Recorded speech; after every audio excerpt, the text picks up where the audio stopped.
Nah, apa yang akan kita bicarakan di sesi kali ini ada 3 hal yang dimintai oleh Pak Gary ya kemarin katanya terkait dengan pengolahan data primer, pengolahan data sekunder, dan mungkin nanti kalau waktunya cukup kita akan aplikasikan coba praktek sedikit di R gitu kan. Salah satu tools untuk mengolah data statistik. Nah, sebelum masuk ke situ saya ingin memberi informasi dulu kepada teman-teman, ini nyambung dengan skripsi juga.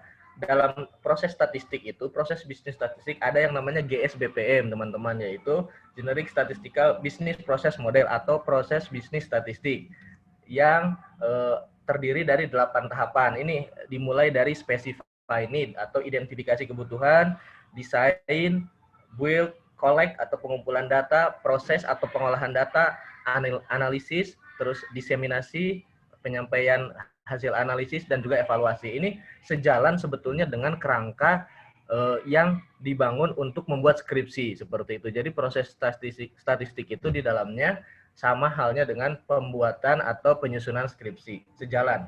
Nah, dalam 8 proses ini juga tidak harus bersifat linier atau alur subprosesnya tidak harus berurutan, bisa jadi loncat-loncat atau malah looping gitu, bolak-balik seperti itu. Jadi teman-teman nanti ini diikuti saja sesuai. Ini saya untuk masuk ke pengolahan datanya saya sengaja mulai dari sini biar nyambung dengan skripsinya teman-teman seperti itu. Nah, selanjutnya dari 8 tahapan itu saya tidak akan menjelaskan semuanya karena waktunya tidak akan habis, itu butuh 6 hari gitu kan, kalau di kelas kita kan di kelas statistik sektoral seperti itu 6 hari. Nah, saya fokus di desainnya, di perancangannya sebelum masuk ke pengolahan. Nah, di desainnya ini kenapa saya ingin masuk ke sini, karena berhubungan dengan apa yang akan kita bahas, yaitu penelitian data primer dan sekunder. Khususnya untuk data primer, mohon teman-teman itu perhatikan beberapa hal berikut nih kalau untuk data primer.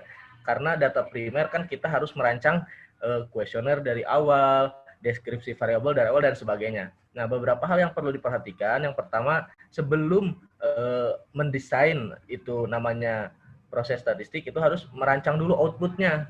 Output di sini maksudnya nanti akhirnya teman-teman ini inginnya hasil datanya seperti apa. Nah, seperti itu. Kita harus sudah tahu, udah punya bayangan.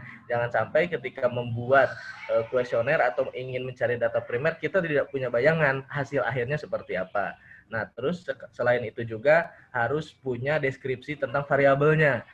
Nah, nanti variabel yang akan teman-teman teliti ini deskripsinya seperti apa, konsepnya seperti apa, definisinya seperti apa, harus jelas gitu kan. Itu terkait nanti dengan kualitas pertanyaan yang ada di dalam kuesioner itu sendiri.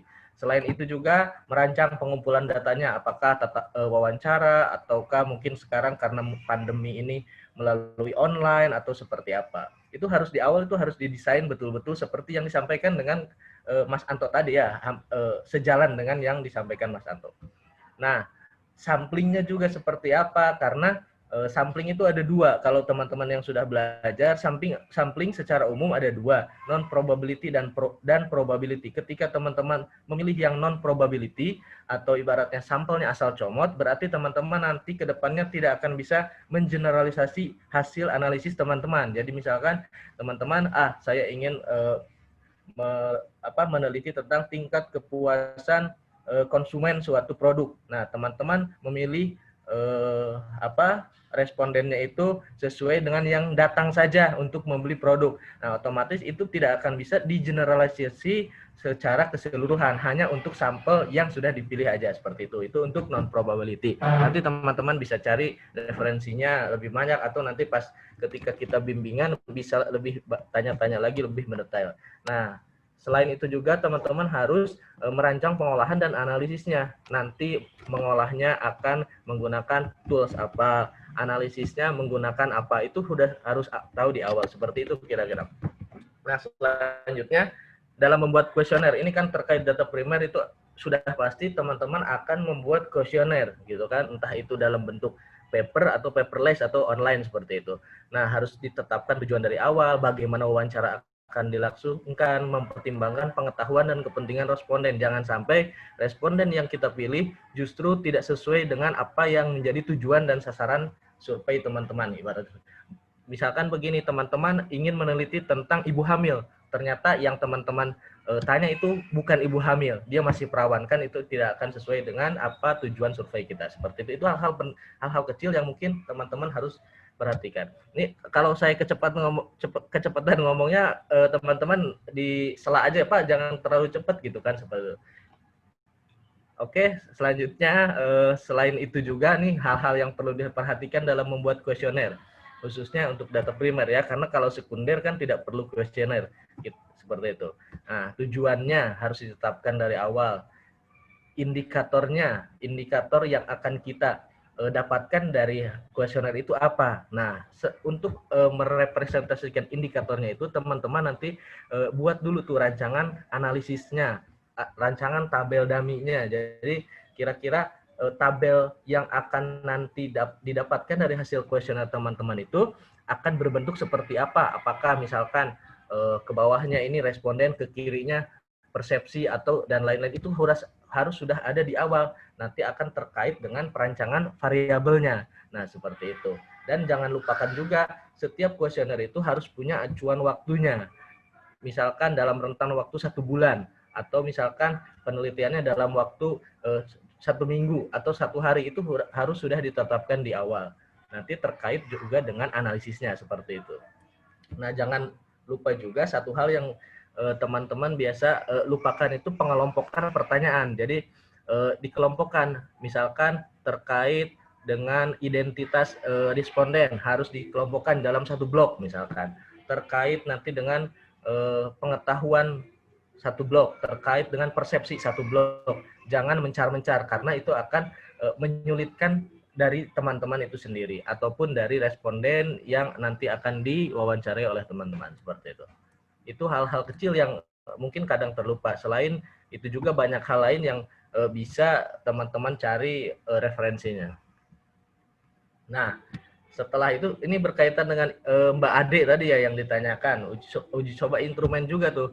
Setelah teman-teman menyusun kuesioner, teman-teman cobakan ditanya ke responden beberapa sampel, terus teman-teman melakukan uji validitas dan reliabilitas ini. Boleh diuji cobakan ataupun boleh juga sekaligus langsung nanti di sampelnya itu. Nah, tujuannya apa? Validitas ini mengukur untuk kevalidannya, apakah dia sudah tepat mengukur apa yang ingin kita ukur gitu kan. Dan yang reliabilitas ini keandalannya, apakah dia andal ataukah dia tidak andal. Jadi untuk kasus ini dia akan jawabannya lain, kasus ini jawaban lain, itu tidak andal. Kalau diletakkan secara gambar akan seperti ini ya teman-teman. Nah, yang kita harapkan dalam instrumen penelitian yang akan kita bangun yaitu adalah dia harus valid dan reliable atau andal. Bagaimana kalau dia tidak valid? Otomatis dia tidak akan andal. Bagaimana kalau dia tidak reliable? Itu belum tentu tidak valid, seperti itu. Jadi hal-hal tersebut harus kita perhatikan. Untuk di analisis statistiknya atau uji statistiknya ada uji tersendiri untuk kedua hal ini. Nanti kita akan coba bahas ya, seperti itu. Nah, selanjutnya untuk data sekunder. Perbedaan data primer dan data sekunder, kalau data primer kita harus kumpulkan sendiri, ya jelas. Kalau data sekunder kita hanya mengambil data yang sudah ada, entah itu dari suatu instansi atau dari suatu perusahaan atau mungkin dari manapun yang kita tidak perlu mengumpulkan datanya secara langsung. Ada beberapa kelebihan, ada juga beberapa kelemahan. Untuk data sekunder, kelebihannya mungkin dalam proses pengumpulannya tidak memerlukan waktu yang cukup lama karena kita tidak harus merancang kuesioner dari awal, seperti itu. Nah, namun yang perlu ditekankan atau perlu diperhatikan dalam penelitian dengan data sekunder itu ada beberapa hal. Ini salah satunya, salah empatnya. Yang pertama, harus menetapkan sumber datanya. Ini penting karena di akhir nanti kita harus mempertanggungjawabkannya.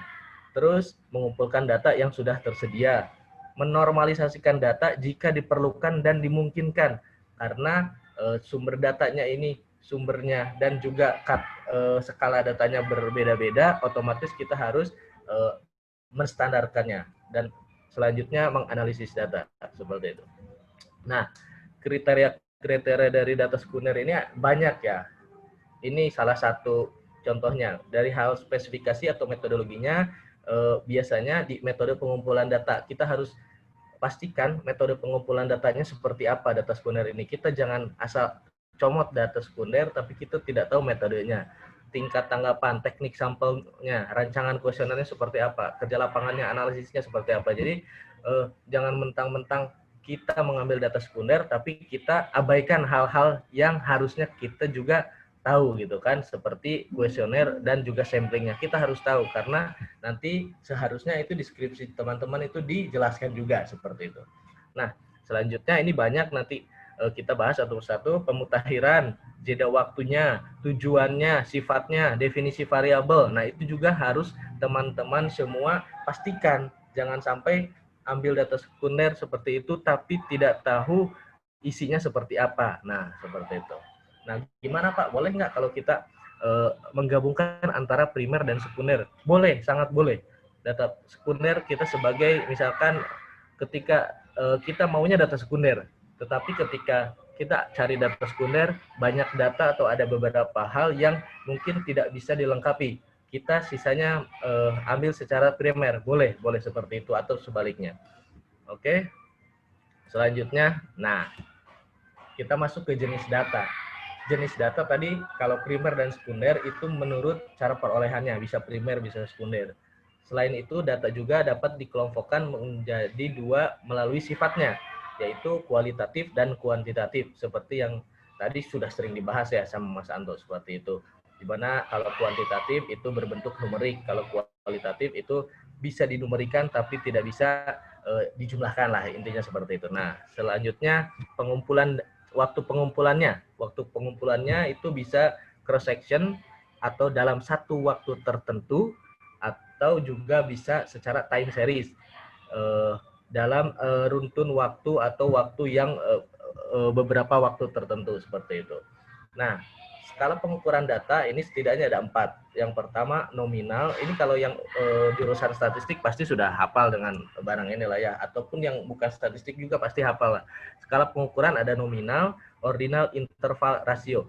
Contohnya aja, kalau kita bicara definisi, teman-teman pasti sudah tahu. Lebih enak itu kita contohnya. Skala pengukuran nominal, contohnya jenis kelamin, laki-laki, perempuan. Nah, dia datanya bukan numerik dan tidak ada tingkatan gitu kan.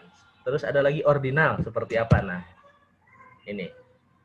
Ya, kalau nominal itu hanya sebagai pembeda saja, laki-laki, perempuan. Apalagi misalkan cantik, jelek, enggak, cantik, kurang cantik misalkan, nah, seperti itu. Itu nominal apa ordinal? Itu ordinal. Kenapa? Karena itu ada urutan, ada tingkatan. Nah, untuk ordinal selain membedakan, dia juga bertingkat, berurutan. Baik, kurang baik, tidak baik. Nah, seperti itu. Itu ordinal. Jadi dia ada urutan. Terus ada juga skala pengukuran data itu interval. Dia berbentuk numerik. Jadi untuk yang nominal dan ordinal ini non numerik, interval dan rasio ini numerik. Bedanya interval dan rasio ini, kalau rasio tidak nol mutlak. Contohnya interval derajat Celcius. Rasio jumlah kemiskinan, angka kemiskinan. Nah, itu rasio. Jadi skala yang paling besar atau skala yang paling tinggi dalam pengukuran ini adalah skala rasio, seperti itu ya. Ini sekilas-sekilas saja.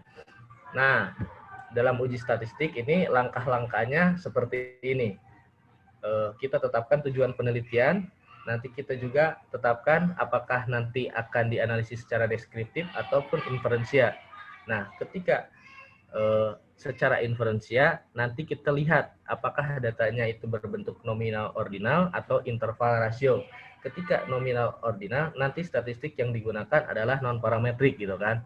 Ketika interval atau rasio, nah nanti dilihat lagi apakah dia berdistribusi. Contohnya ini, apakah dia berdistribusi normal atau tidak.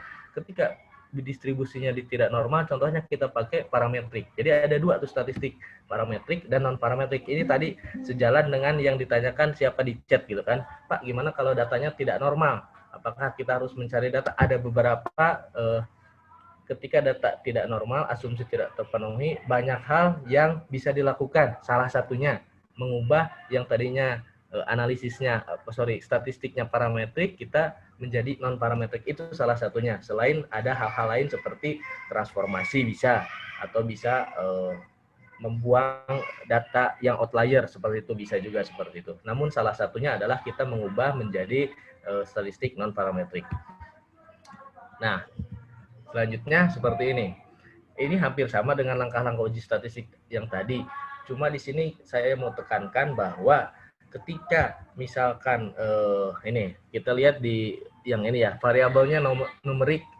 Kalau variabelnya numerik, dia sebarannya normal, baik itu kalau dia berpasangan, bisa kita bedakan menjadi berpasangan dan tidak berpasangan. Untuk berpasangan jelas itu bisa pakai parametrik. Ketika tidak berpasangan, kita bedakan lagi apakah dia kelompoknya ada 2 atau lebih dari 2. Ketika dia kelompoknya ada 2, baik itu sama atau berbeda, dia tetap akan kita analisis secara parametrik. Apabila tidak berpasangan, lebih dari 2 kelompok, ketika dia berbeda, kita bisa menggunakan non-parametrik.